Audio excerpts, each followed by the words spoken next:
कुणाल कामराला अटक करता येणार नाही, हायकोर्टाचा मोठा दिलासा. जबाब नोंदवण्यासाठी कामराच्या अटकेची गरज नाही असं हायकोर्टानं म्हटलेलं आहे. कामराच्या जीवाला धोका, मग मुंबईमध्ये का बोलावता असा सवाल देखील कोर्टानं केलेला आहे. मुंबई पोलीस तामिळनाडूमध्ये जाऊन जबाब नोंदवू शकतात असंही कोर्टानं म्हटलं.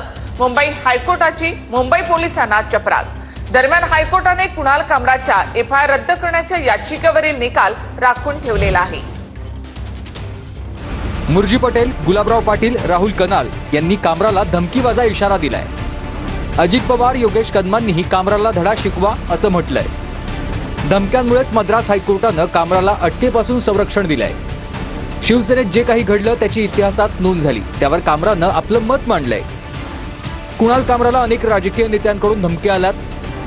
कामराचे तुकडे करू अशा धमक्या सोशल मीडियात देण्यात आल्यात. जीवाला धोका असल्यानंच आम्हाला अंतरिम जामीन द्या. अजित पवारही शिंदेच्या शिवसेनेला गद्दार म्हणाले होते.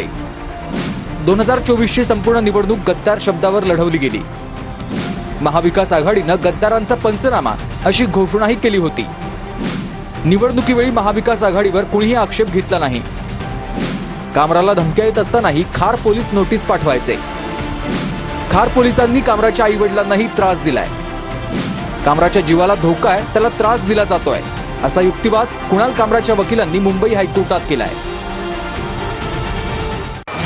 कुणाल कामरानं वैयक्तिक अवमान केला, याला राजकीय विनोद म्हणता येणार नाही. कामराची टीका म्हणजे एखाद्याला द्वेषयुक्त लक्ष्य करण्यासारखं आहे. उपमुख्यमंत्री पदावरील व्यक्तीवर टीका करणं अवमानकारक आहे. गुन्हा दाखल झाल्यास अभिव्यक्ती स्वातंत्र्यापर्यंत जाण्याची गरज नाही. आरोपातील तथ्याची शहानिशा करण्यासाठी गुन्हा दाखल होणं गरजेचं आहे. आरोप खरे आहेत की नाही हे आम्ही आरोपपत्रात स्पष्ट करू.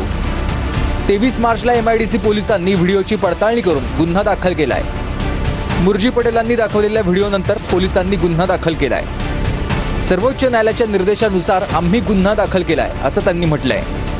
कुणाल कामरावर FIR दाखल करताना प्रोसिजर फॉलो केली का? IPC आणि BNS या दोघांचाही उपयोग का केला?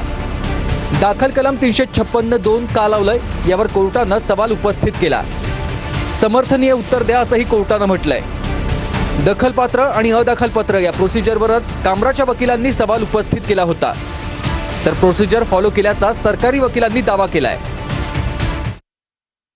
दुसऱ्या कोणी केलेल्या बदनामीचा आधार घेत तुम्हालाही बदनामी करण्याचा अधिकार असेल तर हे चुकीचं आहे. फक्त गद्दार म्हटलं म्हणून गुन्हा दाखल झालेला नाही. टीका टिप्पणी करण्यात आलेली आहे आणि हा केवळ विनोदाचा प्रकार नाहीये. हे एखाद्याला ठरवून टार्गेट करण्यासारखं आहे. कुणाल कामरा यांनी हा ठरवून केलेला गुन्हा आहे का याचा तपास करायचा.